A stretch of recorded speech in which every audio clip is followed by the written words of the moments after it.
On a warm summer evening in Georgetown, 28-year-old Christine Mirzayan walked home from a barbecue with friends. She was brilliant, kind, and full of promise. A graduate student interning at the National Academy of Sciences, her future stretched before her like an open book. But that night, August 1st, 1998, someone was waiting in the shadows. Christine never made it home. Her brutal murder shattered a family and stunned Washington, D.C. For 21 years, investigators held on to biological evidence, waiting for science to catch up with their determination. The DNA profile sat silent, like a locked door with no key. Then, in 2019, forensic genetic genealogy changed everything. The breakthrough led to James Arthur Dye, a name that had never appeared in any investigation. But there was a cruel twist that would deny Christine's family the justice they had waited decades to see. What happens when the truth finally emerges, but the killer is already beyond earthly judgment? Before we get into the story, drop a comment with your country and the time right now.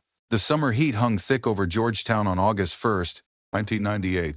The kind of oppressive humidity that made clothes stick to skin and turned every movement into effort. Christine Mirzayan laughed with her friends at the barbecue, her dark eyes bright with the kind of joy that comes from being 28 and believing the world holds infinite possibilities. She had arrived early to help set up, carrying homemade potato salad and her infectious smile that made everyone feel welcome. "I should head home," Christine announced as the evening wound down, glancing at her watch. "Early meeting tomorrow at the academy." Her friends protested, urging her to stay longer, but Christine was disciplined about her work. She loved her internship at the National Academy of Sciences, where she was contributing to environmental research that could help protect waterways across the country. Dr. Jennifer Martinez, her supervisor, had commented just that week on Christine's exceptional analytical mind and her ability to see patterns others missed. The barbecue had been perfect. Colleagues from various research institutions gathered on the tree-lined street, discussing everything from climate science to weekend plans. Christine had animated several conversations about her recent findings on water contamination patterns, her enthusiasm drawing even the most reserved scientists into engaged debate. She possessed that rare combination of brilliant intellect and genuine warmth that made her both an exceptional researcher and a beloved friend. As she gathered her purse and lightweight cardigan, her friend Sarah Martinez called out, "Are you sure you don't want to ride? It's getting late." Christine waved off the offer with a smile. "It's such a beautiful night, and I love the walk. Besides, it's Georgetown. What could happen?" The words would haunt Sarah for years to come, replaying in her mind during sleepless nights when she wondered if she should have insisted. The streetlights cast long shadows as Christine made her way through the quiet neighborhood, her sandals clicking softly against the sidewalk. The familiar route took her past historic townhouses with their perfectly manicured gardens and gaslit street lamps that gave the area its charming, old-world atmosphere. She had walked these streets countless times before, sometimes talking on her cell phone with her parents, sometimes simply enjoying the solitude after long days in the laboratory. Tonight, she hummed quietly to herself, thinking about the presentation she would give the following week to the Academy's board of directors. Her research into industrial pollutants in the Potomac River system had uncovered disturbing patterns that demanded immediate attention. Christine felt the weight of responsibility that came with knowledge. She understood that her findings could influence environmental policy for years to come. She had no way of knowing that someone watched her from the darkness, someone whose name would remain hidden for more than 2 decades. James Arthur Dye had been drinking that evening, his judgment clouded by alcohol and impulses he had struggled to control for years. He had noticed Christine at the barbecue, had watched her laugh with friends, had followed her when she left alone. His mind raced with dark thoughts as he shadowed her through the quiet streets. The attack came without warning on Klingle Road, swift and brutal in its execution. Christine fought with every ounce of strength she possessed, her fingernails clawing at her attacker, her voice crying out into the humid night air. But Dye overpowered her, his larger frame and violent intent overwhelming her desperate resistance. In those final moments, as her life ebbed away on the Georgetown pavement, she could not have imagined that her death would become a mystery that would haunt a city and break a family's heart for more than 2 decades. Police lights flooded the street within hours, their red and blue strobes painting the historic townhouses in surreal colors that seemed to mock the neighborhood's peaceful reputation. Officer Michael Torres arrived first, his patrol car screeching to a halt as he took in the scene with practiced efficiency. The call had come in at 11:47 p.m. from a resident who heard screaming, then saw a figure running away into the darkness. Detective Sarah Williams arrived 20 minutes later, her experienced eyes taking in the scene with professional detachment that barely masked her horror. At 35, Williams had investigated dozens of violent crimes, but something about this case immediately struck her as different. The victim was young, clearly intelligent based on the scientific journals in her purse, and the attack appeared random, the kind of senseless violence that shattered communities' sense of safety. Christine lay motionless on the asphalt, her promise and potential silenced forever. The medical examiner, Dr. Robert Harrison, worked carefully around the body, documenting every detail while investigators combed the area for clues. The scene told a story of struggle and violence, with evidence scattered across several yards of sidewalk and street. Williams personally supervised every aspect of the evidence collection, understanding instinctively that this case would require meticulous attention to detail. The canvassing began immediately, with uniformed officers spreading out across the neighborhood to interview anyone who might have seen or heard something suspicious. Georgetown residents emerged from their homes in bathrobes and pajamas, shocked to find their quiet street transformed into a crime scene. Mrs. Eleanor Patterson, who lived directly across from where Christine was found, told officers she had heard what sounded like an argument, then screaming, then the sound of running footsteps.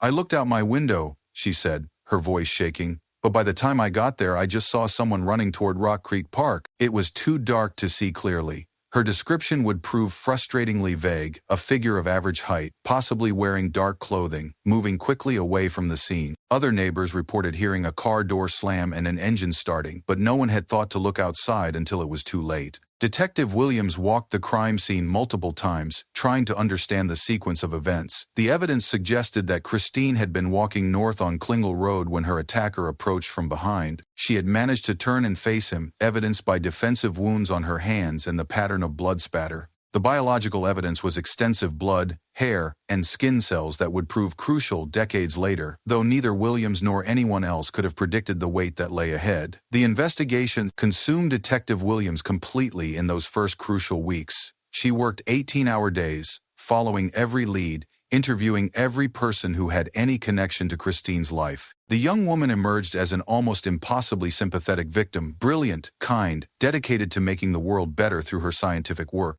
She had no enemies, no bitter ex-boyfriends, no financial troubles or personal conflicts that might explain such violence. Williams met with Christine's supervisor at the National Academy of Sciences, Dr. Jennifer Martinez, who painted a picture of a researcher destined for greatness. Christine had this rare ability to see connections others missed, Martinez explained, tears in her eyes. She was working on water contamination patterns that could have prevented environmental disasters.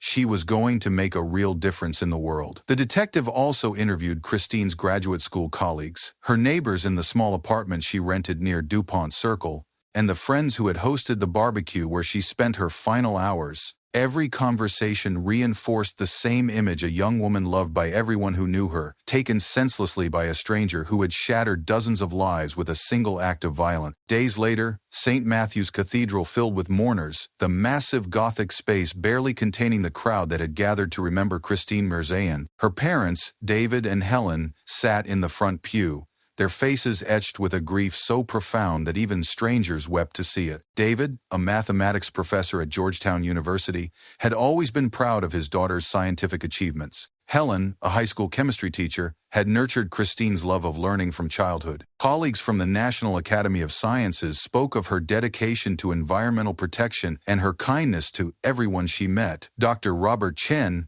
her graduate advisor, delivered a eulogy that captured her essence perfectly. Christine believed that knowledge without compassion was empty, and compassion without knowledge was powerless. She dedicated her life to bringing both together, to using her brilliant mind in service of others. Friends from graduate school shared memories of study sessions that turned into philosophical debates, of Christine's patience when helping struggling classmates understand complex concepts, of her infectious laughter that could lighten the mood in even the most stressful situations. Sarah Martinez, who had offered Christine a ride home that final night, spoke through tears about her friend's optimism and determination. "Christine always saw the best in people," Sarah said, her voice breaking. She believed that education and understanding could solve any problem. She would want us to keep working toward the better world she envisioned, even as we struggled to understand how such evil could touch her life. The service was beautiful and heartbreaking, a celebration of a life that should have continued for decades more. Dr. Martinez stood at the podium with tears streaming down her face, speaking of Christine's brilliance and her dedication to understanding the world through science. Christine believed in the power of knowledge to make the world better, she said, her voice breaking. She would want us to keep seeking truth, even in the darkest times. The congregation nodded through their tears, understanding that they were not just mourning a death but the loss of all the discoveries Christine might have made, all the environmental problems she might have solved, all the lives she might have touched through her research and teaching. Her unfinished work sat on her desk at the academy, equations and hypotheses that would never be completed, research that might have prevented future environmental disasters. As the months passed, the investigation began to show its limitations despite the best efforts of Detective Williams and her team. The DNA profile extracted from the crime scene evidence was clear and complete, one of the best samples the forensic laboratory had ever processed. But in 1990, the technology to identify an unknown suspect was severely limited. The profile was run through CODIS, the national DNA database, but no matches appeared. The killer's genetic signature was preserved, but meaningless, without a name to attach to it. Detective Williams met with the Mirzayan family regularly, usually in their modest home near Georgetown University, where David taught.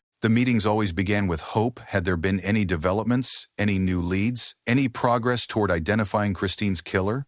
And they always ended with disappointment as Williams explained that the investigation was ongoing, but that concrete leads were scarce. "We haven't given up," Williams assured them during one particularly difficult meeting 6 months after the murder. "The evidence is solid, the case is still active, and we're following every possible lead. Sometimes these cases take time, but we will find who did this." She believed every word she spoke, but privately, she worried about the growing stack of unsolved cases on her desk and the pressure from supervisors to focus resources on newer crimes. The detective's frustration was evident to anyone who worked closely with her. She kept Christine's case file on top of her desk, reviewing it almost daily for details she might have missed. She had created a timeline of the victim's final day, a detailed map of the crime scene, and extensive notes on every person who had been interviewed. The biological evidence was their best hope, but it sat in the laboratory like a locked safe without a combination. Christine's parents, David and Helen Mirzayan, struggled to make sense of their new reality. Their daughter's empty bedroom became a shrine to her memory, filled with photographs from childhood through graduate school, awards from academic competitions, and mementos of her short but meaningful life. Helen found herself drawn to the room multiple times each day, sometimes just standing in the doorway, trying to feel Christine's presence. David threw himself into his teaching with renewed intensity, as if academic achievement could somehow honor his daughter's memory. But he struggled in faculty meetings and social situations, finding it difficult to engage in normal conversation when his personal world had been shattered so completely. Both parents attended every meeting with police, hoping desperately for news, for progress, for anything that might bring them closer to understanding who had taken their daughter from them. The silence was deafening. Each passing day without answers felt like losing Christine all over again. Helen began keeping a journal, writing letters to her daughter about daily events, family news, and the investigation's progress. "We won't give up," she wrote one evening. "We won't let them forget you. Somehow, someday, we'll find out who did this to you." The scientific community held its own memorial service at the National Academy of Sciences, transforming the institution's elegant auditorium into a celebration of Christine's life and work. Dr. Robert Chen, her graduate advisor, spoke about her research into environmental science and her passion for using knowledge to solve real-world problems. Her desk remained exactly as she had left it, with research papers spread across its surface and half-finished equations on a whiteboard that no one had the heart to erase. Colleagues walked past her workspace daily, each time feeling the weight of potential unfulfilled. Christine had been working on a comprehensive analysis of industrial pollutants in the Potomac River system, research that could have influenced environmental policy for decades. Her preliminary findings suggested contamination patterns that demanded immediate attention, but without her brilliant analytical mind to complete the work, the project stalled indefinitely. Dr. Martinez established a small memorial fund in Christine's name, intended to support environmental research by promising young scientists. The fund grew slowly but steadily, fed by donations from colleagues, friends, and strangers who had been moved by Christine's story. She would want her work to continue, Martinez explained at the fund's inaugural ceremony.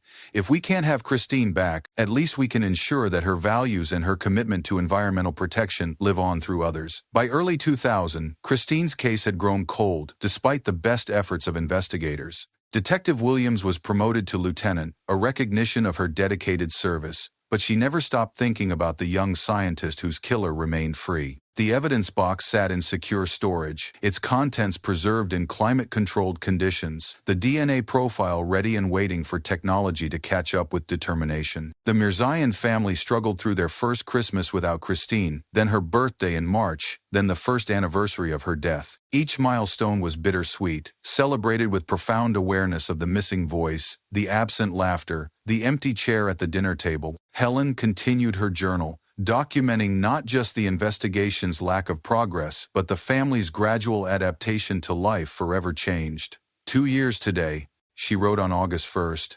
2000. The detectives say they haven't forgotten, that they're still working, but I can see in their eyes that hope is fading. Mine isn't.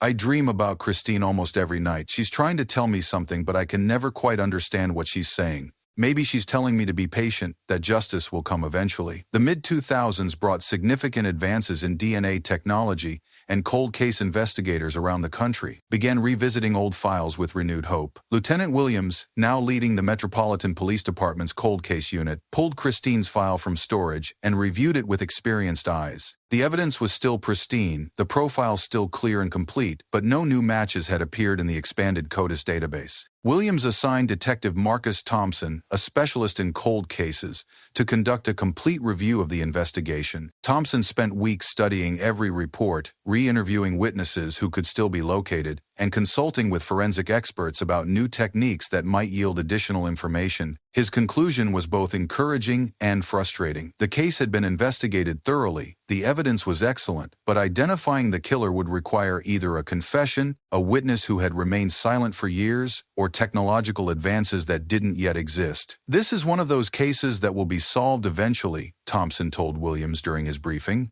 The DNA evidence is too good to ignore. Someday the right technology or the right database match will give us our answer. We just have to be patient and keep the evidence safe until that day comes. The detective felt the familiar frustration that came with cases that seemed solvable but remained stubbornly silent. She had worked dozens of cold cases over the years, and some patterns had emerged in her experience. Cases with good physical evidence eventually got solved, but the timeline was unpredictable. Sometimes it took months, sometimes decades.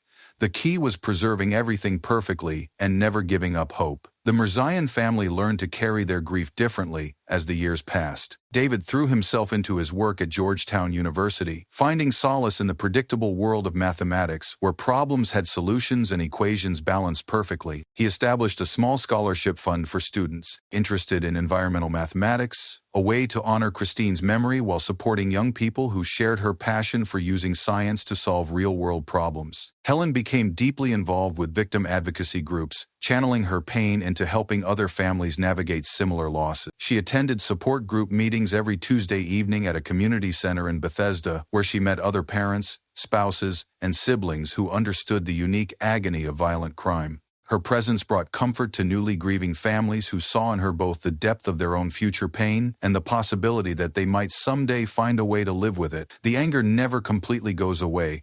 Helen told a mother whose son had been killed in a robbery 3 months earlier, but you learn to use it differently. You can let it eat you alive, or you can channel it into something that honors your child's memory. Christine would want me to help others, so that's what I try to do. They spoke Christine's name often, determined that she would not be forgotten even if her killer remained unknown. Friends and colleagues continued to remember her, especially around the anniversary of her death and her birthday, but the sharp edge of public attention had dulled with time. New tragedies captured headlines, and Christine's story receded into the background of the city's collective memory. In 2010, Another technological advance prompted investigators to re-examine Christine's case once again. Enhanced DNA analysis techniques, developed through advances in biotechnology and computer processing, offered new possibilities for extracting additional information from old evidence. The forensic laboratory processed Christine's samples again, using methods that hadn't existed in 1990-80, but still, no identification was possible. Dr. Emily Rodriguez, the forensic analyst assigned to the case,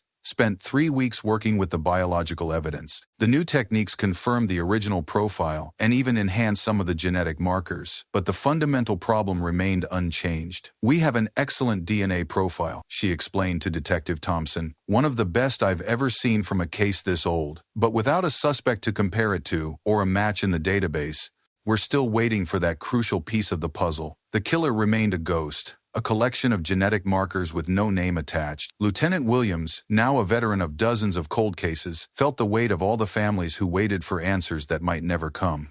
She kept photographs of unsolved victims on her office wall, including Christine's graduation picture from Georgetown University. Each face reminded her why the work mattered and why giving up was never an option. Life continued around the mystery of Christine's murder. Her birthday came and went each year, marked by family gatherings that felt incomplete despite the passage of time. David and Helen would visit her grave at Arlington National Cemetery, where she was buried in a peaceful section overlooking the Potomac River. They would sit together on the bench nearby, sometimes talking about their memories of her, sometimes sitting in comfortable silence. Her research colleagues at the National Academy of Sciences published papers that might have included her contributions if she had lived. Dr. Martinez often wondered what discoveries Christine might have made, what environmental problems she might have solved, what impact her brilliant mind might have had on the world. The questions were painful but also motivating. They drove Martinez to work harder, to push for more aggressive environmental protections, to honor Christine's memory through continued dedication to the causes she had cared about. The National Academy of Sciences established the Christine Mirzayan Memorial Scholarship, awarded annually to promising young environmental scientists. The fund grew steadily, supported by donations from colleagues, friends, and strangers who had been moved by Christine's story. Each recipient was required to write an essay about how they planned to use science to make the world better, a requirement that captured the essence of Christine's approach to research and life. Unknown to anyone involved in the investigation, the most important event in the case occurred on March 15, 2015, when James Arthur died quietly in his sleep at a nursing home in suburban Maryland. He was 73 years old, suffering from complications related to diabetes and heart disease. His death passed unnoticed by law enforcement, by the media, and by the Mirzayan family. He was buried 3 days later in a small cemetery in Silver Spring, Maryland, his grave marked by a simple headstone that gave no hint of the violence he had committed. Di had lived his entire life after Christine's murder as if nothing had happened. He worked various jobs, construction, security, maintenance, never staying in one place long enough to attract attention. He had been arrested twice for drunk and disorderly conduct, but his DNA was never collected because the charges were minor and the technology wasn't routinely used for such cases in the early 2000s. His relatives knew him as a quiet, somewhat troubled man who drank too much and had difficulty maintaining relationships. They attributed his problems to his service in Vietnam, where he had witnessed traumatic events that he rarely discussed. None of them had any idea that he was capable of murder, that he had destroyed a brilliant young life and shattered a family's world on a summer evening in Georgetown. The man who had shattered so many lives slipped away quietly, carrying his guilt to the grave. His obituary, published in the Washington Post's death notices, made no mention of the violence he had committed, the family he had destroyed, or the questions he left unanswered. It was a standard notice, born in West Virginia, served in the military, worked various jobs, survived by 2 cousins and a nephew. The brief paragraph contained no hint that this unremarkable man had committed one of Georgetown's most notorious unsolved murders. If Di had experienced guilt or remorse in his final years, he never expressed it to anyone. The nursing home staff remembered him as a quiet resident who kept to himself, watched television, and rarely had visitors. He died without confessing, without seeking forgiveness, without giving the Mirzayan family the answers they desperately needed. His secret died with him, and the case remained as cold as ever. In 2018, Lieutenant Williams attended a conference on new investigative techniques hosted by the International Association of Chiefs of Police. The presentation on forensic genetic genealogy captured her attention immediately, offering hope for cases that had seemed unsolvable for decades. Dr. Barbara Hayes, a genealogist who had helped solve several cold cases using the new technique, explained how DNA evidence could be compared not just to criminal databases, but to genealogical databases used by millions of people researching their family histories. "We're living in a golden age of cold case investigation," Dr. Hayes explained to the packed auditorium. "Every day, more people upload their DNA to genealogy websites, creating a massive database of genetic information. We can take an unknown DNA profile from a crime scene and work backward through family trees to identify potential suspects. It's revolutionizing how we solve old cases." Williams felt a familiar stirring of hope, the same feelings she had experienced with each technological advance over the years. But this time, it felt different. The technique wasn't just an improvement on existing methods, it was an entirely new approach that had already solved cases dating back decades. She took detailed notes during the presentation, asked questions during the break, and obtained contact information for several laboratories that specialized in forensic genetic genealogy. Returning to Washington, Williams immediately began the process of evaluating Christine's case for genetic genealogy analysis. The technique was expensive, time-consuming, and still relatively new, but Christine's case had all the right elements: clear DNA evidence, a committed family, and public interest that had never completely faded. The case had generated significant media attention over the years, and solving it would demonstrate the power of new investigative techniques. The decision required approval from multiple levels of department administration, but Williams had built a reputation for thorough investigation and sound judgment. Her presentation to the chief of police was compelling. Christine's case was perfect for genetic genealogy. The technique had proven successful in similar cases, and solving such a high-profile murder would generate positive publicity for the department.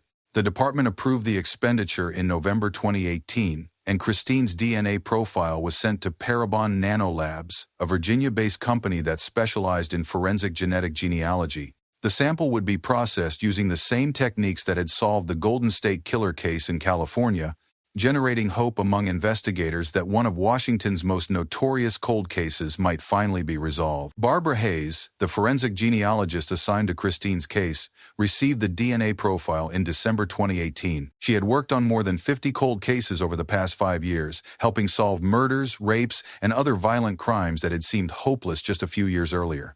Each case was a puzzle that required patience, methodical research, and a deep understanding of genetics and genealogy. Hayes began the painstaking work of building family trees from the genetic markers found at Christine's crime scene. The process involved uploading the unknown DNA profile to genealogical databases and looking for partial matches with people who had voluntarily submitted their DNA for family history research. These partial matches indicated shared ancestors, allowing Hayes to work backward through generations to identify the common family line. The work was part science, part detective story, and part genealogical puzzle. Hayes worked methodically, building branches of family trees and eliminating possibilities one by one. She spent hours poring over birth certificates, death records, census data, and obituaries, looking for patterns that might point to the unknown suspect. The genetic markers suggested European ancestry with some British Isles heritage, which narrowed the search but still left thousands of possibilities. By January 2019, Hayes had identified several family lines that showed strong genetic connections to the crime scene DNA. She focused on male descendants who would have been between 20 and 50 years old in 1990-80 and who had lived in the Washington, D.C. area during that time period. The list was still substantial, more than 200 names, but it was manageable for targeted investigation. As winter turned to spring, Hayes was closing in on her target. The genetic markers pointed to a specific family line traced back to immigrants from Ireland and Scotland who had settled in West Virginia in the 1800s. Further research narrowed the possibilities to a handful of men who would have been the right age and in the right place in 1990-80. One name stood out from the others: James Arthur Dye. Dye had lived in the Washington area during the summer of 1990-80, working construction jobs that moved him around the metropolitan region. His age and physical characteristics matched the limited profile investigators had developed over the years, based on witness descriptions and crime scene analysis. More importantly, his family history showed a pattern of alcohol abuse and minor criminal behavior that suggested someone capable of violent impulsivity. Hayes presented her findings to Lieutenant Williams in April 2019, 21 years after Christine's murder. The genealogist had narrowed the suspect pool to fewer than a dozen individuals, with James Arthur Dye as the most likely candidate. Williams felt a mixture of excitement and apprehension. They were closer to solving the case than they had ever been, but they still needed definitive proof. The confirmation came through traditional detective work that connected cutting-edge science with old-fashioned investigation. Detective Thompson located Dye's death certificate and discovered that he had died in 2015, but his body had been cremated, making direct DNA comparison impossible. However, Thompson was able to track down biological samples from Dye's medical records, blood samples taken during routine medical procedures in 2010 and 2014 that had been preserved by the hospital. Working with the hospital's administration and legal department, investigators obtained a court order allowing them to access Dye's medical samples for comparison with the crime scene evidence. The process took several weeks, but by June 2019, they had Dye's DNA profile ready for analysis. The comparison was conducted at the FBI laboratory in Quantico using the most advanced DNA analysis techniques available.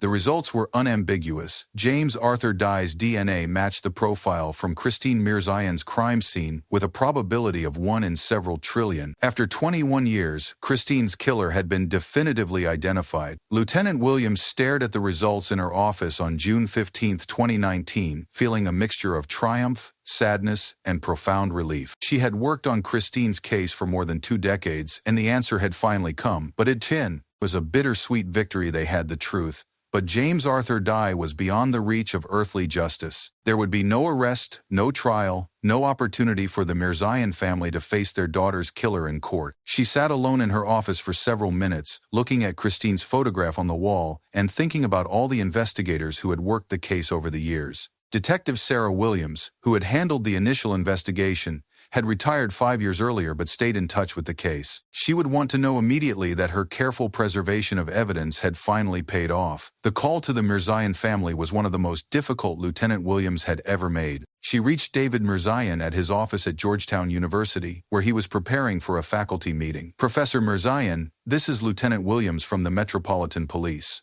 I need to ask you and your wife to come to the station this afternoon. There's been a significant development in Christine's case." David's voice caught slightly as he responded. "What kind of development? Have you arrested someone?" Williams had learned over the years to be careful about raising expectations, especially with families who had waited so long for answers. "I'd rather explain everything when you're both here," she said gently. "But it's important news. Good news, I think, though it's complicated." David and Helen arrived at the police station within 2 hours, their faces showing the mixture of hope and fear that had become familiar over the years of false leads and disappointing meetings. Williams led them to a private conference room, the same room where she had delivered countless updates over the decades. But this time was different. This time she had real answers. "We know who killed Christine," Williams said gently, watching their faces change as the words sank in. She saw the instant tears in Helen's eyes, the way David's hands began to shake, the complex emotions that came with news they had waited decades to hear. "His name was James Arthur Dye. He's been identified through genetic genealogy, a new technique that allowed us to trace the DNA from the crime scene to his family tree." Helen wept openly, 21 years of suppressed grief pouring out in a single moment. David sat in stunned silence, his academic mind trying to process the implications of what Williams was telling them.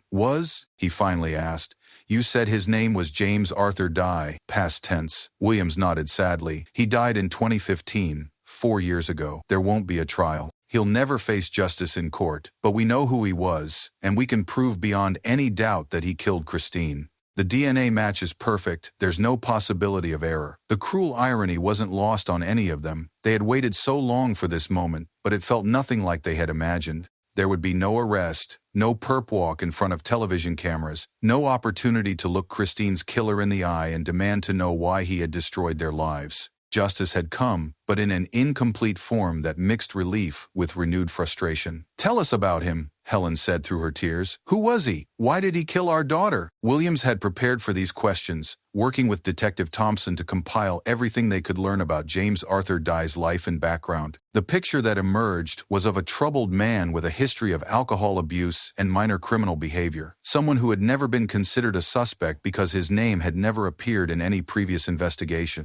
He was 56 years old when he killed Christine, Williams explained. He had a history of drinking problems and some minor arrests, but nothing that would have put him in our system in 1998. He worked construction jobs around the Washington area, which means he could have been in Georgetown, for legitimate reasons. We think the attack was random, wrong place, wrong time. Christine was simply unlucky enough to cross paths with someone who was drunk and violent. The family struggled with the randomness of it all. For 21 years, they had imagined scenarios where Christine's death made some kind of sense: a stalker, a rejected suitor, someone with a motive they could understand. The reality was worse in some ways. Their brilliant, kind daughter had been killed by a stranger for no reason other than his own drunken impulses. Did he have any connection to Christine? Had they ever met? David asked. Williams shook her head. None that we can find. Different neighborhoods, different social circles, different everything. He probably saw her at the barbecue or noticed her walking home and decided to follow her. It was a crime of opportunity, which is why it was so hard to solve.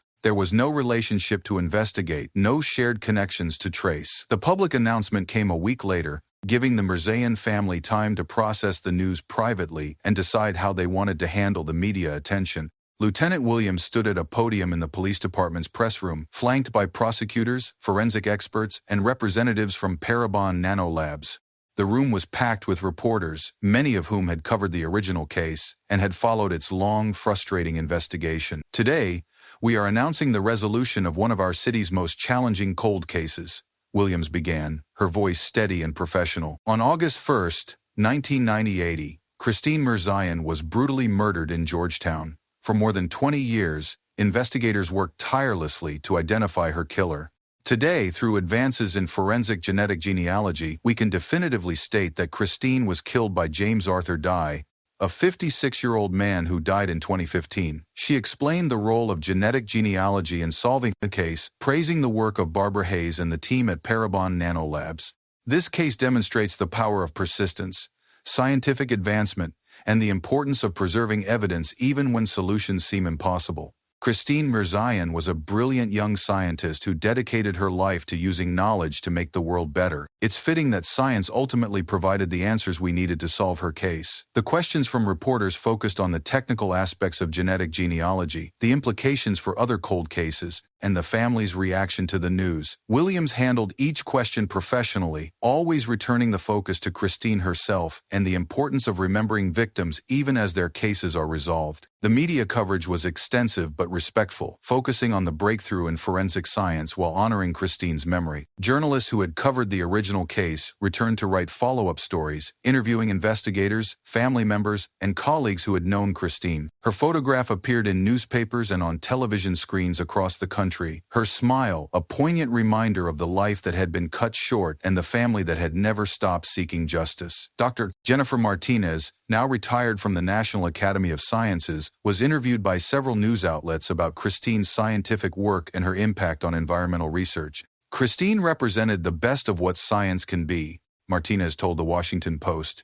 She combined brilliant analytical skills with genuine compassion for others. Her death was a loss not just for her family and friends, but for the entire scientific community and for the environmental causes she championed. The coverage sparked renewed interest in the Christine Mirzayan Memorial Scholarship, with donations pouring in from people who had been moved by her story. The fund's endowment grew substantially, ensuring that Christine's legacy would continue to support environmental research for generations to come. Dr. Martinez held a memorial service at the National Academy of Sciences 2 weeks after the public announcement. The institution's elegant auditorium filled with colleagues who had known Christine personally, joined by newer staff members who had heard her story over the years and been inspired by her dedication to environmental protection. Martinez spoke about the importance of perseverance, both in scientific research and in the pursuit of justice. Christine would be proud that science ultimately provided the answers we needed, she said, her voice carrying across the packed auditorium. She believed that knowledge and persistence could solve any problem, and her case proves that she was right. It took 21 years, but the truth finally emerged. The service included readings from Christine's research papers, demonstrating the quality of her scientific thinking and her commitment to using knowledge to address real-world problems. Several current researchers spoke about how Christine's work had influenced their own environmental studies, creating a legacy that extended far beyond her brief life. The Mirzayan family struggled with the complexity of their emotions in the weeks following the announcement. Relief at finally knowing the truth, mixed with renewed grief at Christine's loss and frustration that Dye would never face trial. They met regularly with Dr. Sarah Patterson, a victim advocate who specialized in helping families of violent crime victims process their feelings and plan how to move forward. "It's normal to feel conflicted, Doctor," Patterson explained during one of their sessions. You've gotten the answer you wanted, but not the justice you hoped for. That creates a complicated mix of emotions that can be difficult to navigate. The important thing is to acknowledge all of these feelings and work through them at your own pace. Helen found herself angry in college in ways she hadn't expected. For years, she had fantasized about confronting Christine's killer, about demanding to know why he had destroyed their lives, about seeing him face consequences for his actions. The reality that he had died peacefully, unaware that his crime had been solved, felt like a final injustice. David struggled with different emotions. As a mathematician, he had always believed that problems had solutions, that persistence and careful analysis would eventually yield answers. The resolution of Christine's case validated that belief, but it also reminded him that some problems like bringing back his daughter or ensuring that her killer faced earthly justice had no solutions at all. Despite their conflicted feelings, both parents expressed gratitude for the investigators who had never given up on Christine's case. They wrote personal letters to Lieutenant Williams, Detective Thompson, and Barbara Hayes, thanking them for their dedication and persistence. "You gave us something we thought we might never have," Helen wrote to Williams. "The truth. It's not everything we wanted, but it's more than we had for 21 years. Lieutenant Williams cleaned out Christine's case file for the final time, preparing it for permanent storage in the department's archives. 21 years of investigation filled several boxes, witness statements, laboratory reports, follow-up interviews, and countless hours of detective work. She thought about all the investigators who had worked the case over the years, from the uniformed officers who had secured the crime scene to the forensic genealogist who had finally provided the answer they needed. Each person had played a crucial role in the eventual resolution. Officer Torres had preserved the crime scene integrity in those first crucial hours. Detective Sarah Williams had ensured that evidence was collected and stored properly. Laboratory technicians had extracted and preserved the DNA profile that proved essential. Decades later, even the decision-makers who approved funding for genetic genealogy analysis had contributed to the final success. Williams kept a copy of Christine's photograph in her personal files, along with thank you letters from the Mirzayan family and commendations related to the case. She planned to use Christine's story in training sessions for new investigators, demonstrating the importance of thorough evidence collection and the need to never give up on victims, no matter how much time passed. Barbara Hayes, the forensic genealogist who had identified James Arthur Dye, began receiving calls from cold case investigators around the country. Christine's case had become a textbook example of how genetic genealogy could solve even decades-old crimes, and other departments wanted to learn from her methods and experience. Hayes felt proud of her work on Christine's case, but she remained focused on the human impact rather than the technical achievement. "Every case we solve represents a family that gets answers they've been waiting for," she explained to a conference of forensic investigators. "The science is fascinating, but the real reward is seeing the relief in a mother's eyes when she finally learns who killed her child." The Georgetown community where Christine had died held a candlelight vigil on the first anniversary of the relief case's resolution. The event was organized by neighbors who remembered the shock of her murder and who had followed the investigation's progress over the years. They gathered on Klingle Road as the sun set, their candles flickering in the gentle evening breeze. Mrs. Eleanor Patterson, who had lived across the street from the crime scene for more than 30 years, spoke about the importance of community memory and the need to honor victims even after their cases are resolved. "Christine Mirzayan was taken from us on this street 21 years ago," she said to the assembled crowd. "For all these years, we've carried the weight of her unsolved murder. Now we know the truth, and we can transform our grief into something more positive, a commitment to supporting each other and remembering those we've lost." Christine's parents attended the vigil, grateful for the community support that had sustained them through their darkest years. They had moved away from the Georgetown area several years after Christine's death, finding it too painful to live so close to where she had been killed. But they returned regularly to visit her memorial and to maintain connections with friends and colleagues who had known her. "This community never forgot Christine," Helen told the vigil participants. "Even when the case seemed hopeless, even when years passed without progress, people here remembered her and kept asking questions. That support meant everything to us, and it's part of the reason we never gave up hope that someday we would have answers." David and Helen Mirzayan found themselves changed by their long ordeal in ways they were still discovering. They had learned to live with uncertainty, to find strength in each other, and to honor their daughter's memory through service to others.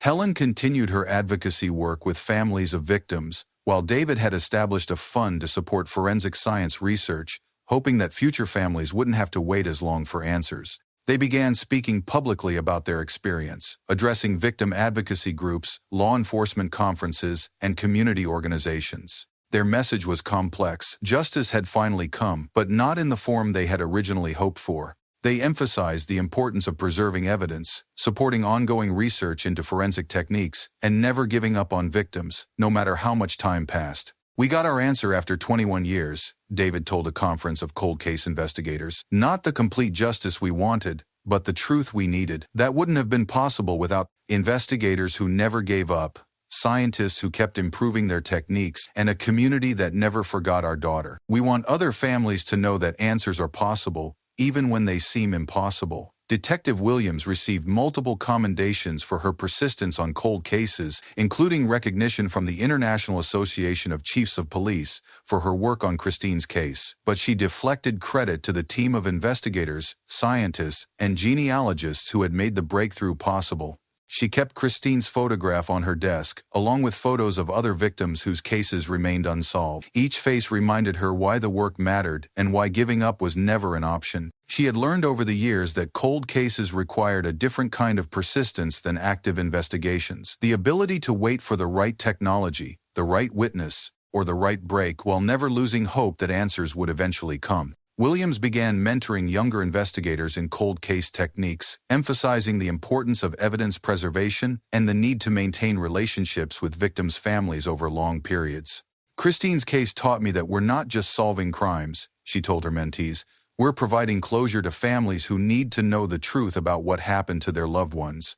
That responsibility doesn't diminish with time. If anything, it becomes more important." The National Academy of Sciences expanded the Christine Mirzayan Memorial Scholarship Program, using donations that poured in after the case's resolution. The fund's endowment grew from a modest account that supported one student per year to a substantial program that could assist multiple researchers annually. Young scientists from around the world now benefit from Christine's legacy, pursuing research into environmental protection, water quality, climate change, and other issues that had passionate about.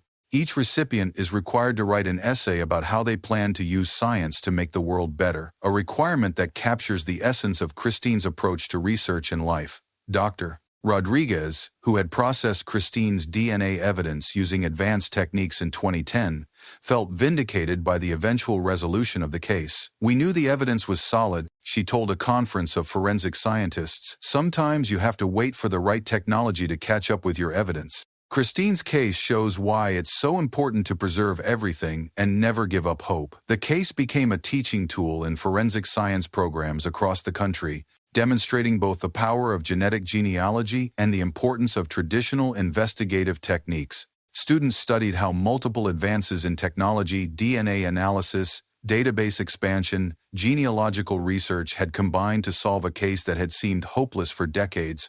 On a quiet morning in spring 2020, Christine's parents visited her grave at Arlington National Cemetery for the first time since learning her killer's identity. The headstone bore her name, her dates, and a simple inscription, "Beloved daughter, dedicated scientist, forever in our hearts." They placed fresh flowers, white roses, her favorite, and stood in comfortable silence.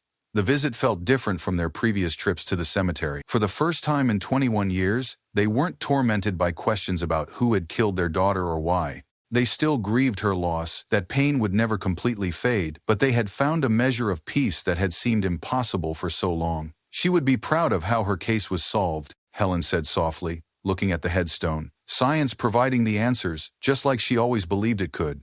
And she would be happy that her story is helping other families and advancing the techniques that solve cold cases." David nodded, thinking about the scholarship recipients who would continue Christine's work and the investigators who would use genetic genealogy to solve future cases. "Her legacy keeps growing," he said. "Every environmental problem that gets solved by one of her scholarship recipients, every cold case that gets closed using these new techniques, she's still making a difference in the world." The story of Christine Mirzayan became part of the larger narrative about advances in forensic science and the importance of persevering even when solutions seem impossible. Law enforcement agencies around the world studied her case, learning how genetic genealogy could be applied to their own cold cases and understanding the importance of preserving evidence for future analysis. Her case was featured in forensic science textbooks, criminal justice courses, and training programs for cold case investigators. Each retelling emphasized the same lessons: the importance of thorough evidence collection, the value of persistence over time, and the power of combining traditional detective work with advancing technology. As the years passed since the case's resolution, Christine's memory remained strong among those who had known her and those who had worked to solve her case. The pain of her loss had softened into a gentle sadness mixed with gratitude for the time they had shared with her and pride in the legacy she had left behind. Her killer was gone, beyond human judgment but not beyond the justice of truth revealed. James Arthur Dye had escaped earthly consequences for his crime, but he had not escaped identification. The scientific methods that Christine had devoted her life to studying had ultimately provided the evidence needed to solve her own murder, a poetic justice that her colleagues found both moving and appropriate. Dr. Martinez, now in her 70s, often spoke about Christine when addressing new researchers at environmental conferences. Christine Mirzayan believed that science could solve any problem if we were patient enough and persistent enough, she would tell young scientists. Her own case proved that she was right. It took 21 years. But truth emerged through careful investigation and advancing technology. The Georgetown neighborhood where Christine had lived and died underwent significant changes in the years following the case's resolution. Property values rose, old townhouses were renovated, and new residents moved in who had never heard of the young scientist who had been killed there decades earlier. But Mrs. Patterson and other longtime residents made sure that Christine's story wasn't forgotten. They successfully petitioned the city to install a small memorial plaque on Klingle Road, near the spot where Christine had died. The bronze marker, embedded in the sidewalk, bore a simple inscription: "In memory of Christine Mirzayan, 1970–1980, environmental scientist and advocate for truth. Her legacy lives on in the pursuit of knowledge and justice." Detective Thompson, who had conducted the comprehensive case review in the mid-2000s,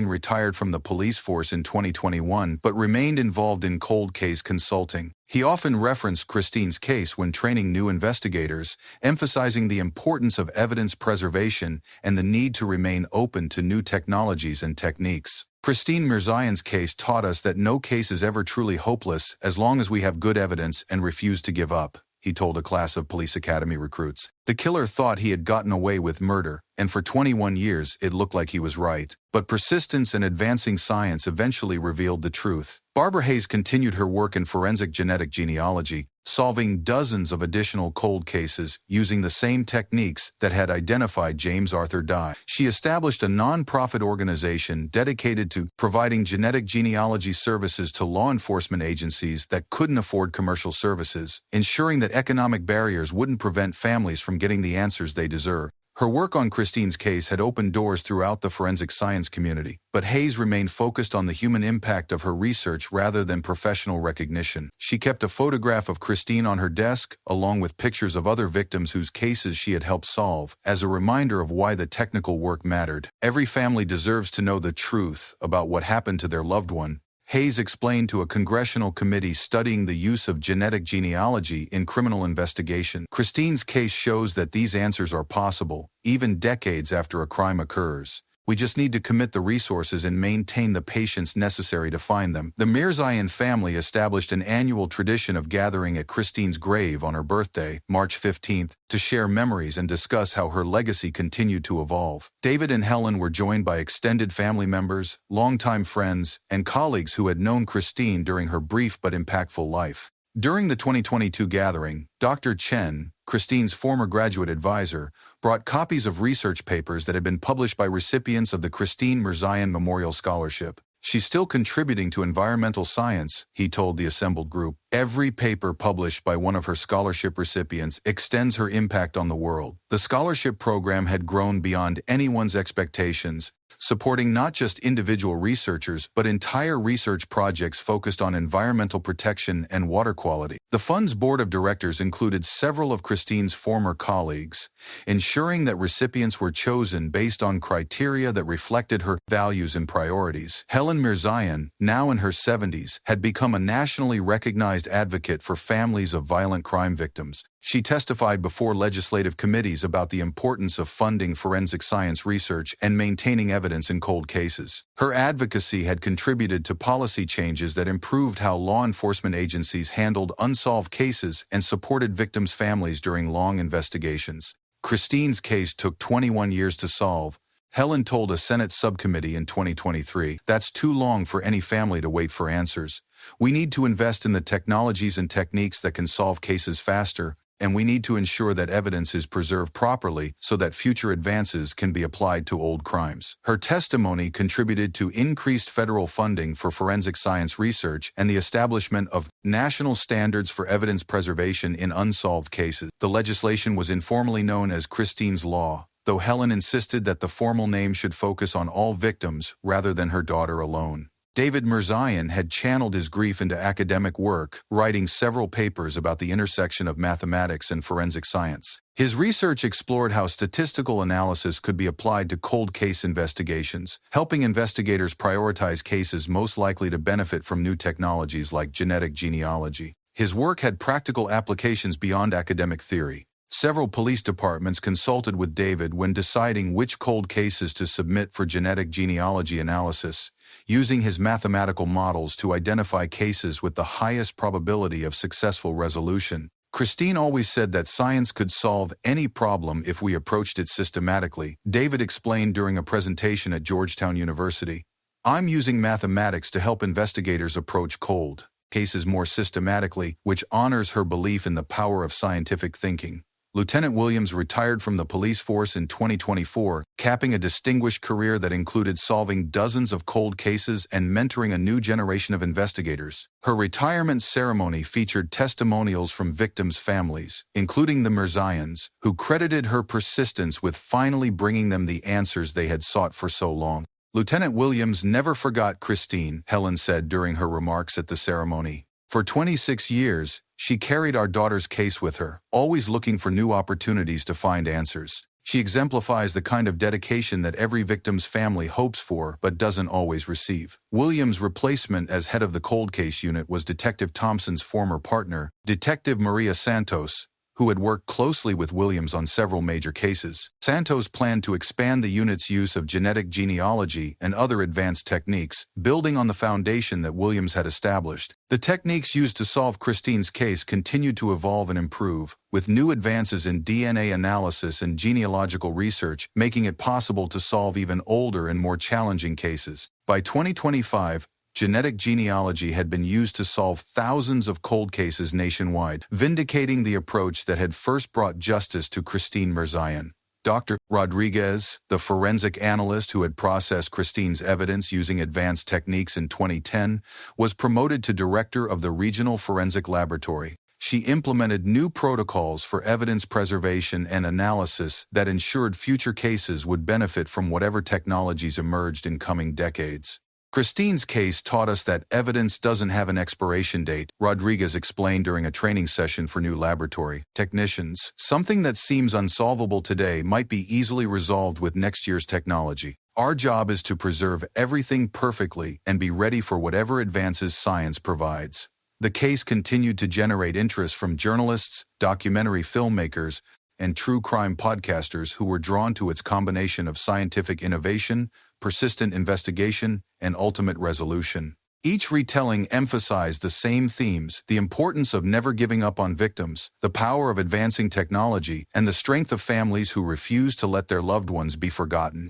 A major television network produced a 2-hour documentary about Christine's case that aired on the 25th anniversary of her death in 2023. The program featured interviews with her family, the investigators who had worked the case, and the forensic genealogist who had finally identified her killer. The documentary won several awards and sparked renewed interest in genetic genealogy as a tool for solving cold cases. The National Academy of Sciences commissioned a formal historical study of Christine's life and work, documenting not only her murder and its investigation, but also her scientific contributions and the ongoing impact of her scholarship program. The study was published as both an academic monograph and a popular biography, ensuring that her story would be preserved for future generations. Dr. Hayes, the forensic genealogist, was invited to establish a graduate program in genetic genealogy at George Washington University, training the next generation of specialists who would continue advancing the field. Her first cohort of students included several researchers who had been inspired by Christine's case to pursue careers in forensic science.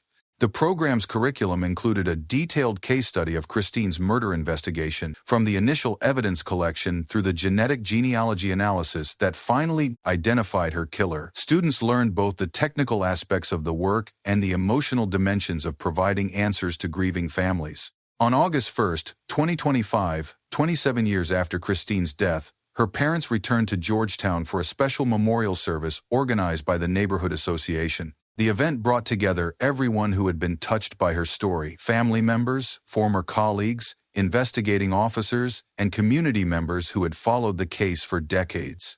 Mrs. Patterson, now in her 80s, served as the event's host, welcoming participants to the same street where Christine had died and where justice had eventually been found. "This gathering represents the best of our community," she told the assembled crowd. "We never forgot Christine. We never stopped seeking justice for her, and we never gave up hope that answers would come." The service included remarks from Dr. Martinez about Christine's scientific legacy, an update from Detective Santos about how genetic genealogy was being used to solve current cold cases, and a presentation about the scholarship recipients who were continuing Christine's environmental research around the world. Helen and David Mirzayan, now in their 80s, spoke about their long journey from grief and uncertainty to acceptance and peace. "We lost our daughter 27 years ago," Helen said, her voice still strong despite her age. "But we gained something too. We learned that love endures, that justice is possible, and that communities can come together to support each other through the darkest times." The memorial service concluded with the lighting of candles as the sun set over Georgetown, just as it had on the night Christine died. But this time, the flickering flames represented hope rather than tragedy, community rather than isolation, and the enduring power of memory to transform pain into purpose. Christine Mirzayan's voice had been silenced on a summer evening in 1980, but her story continued to speak across the decades.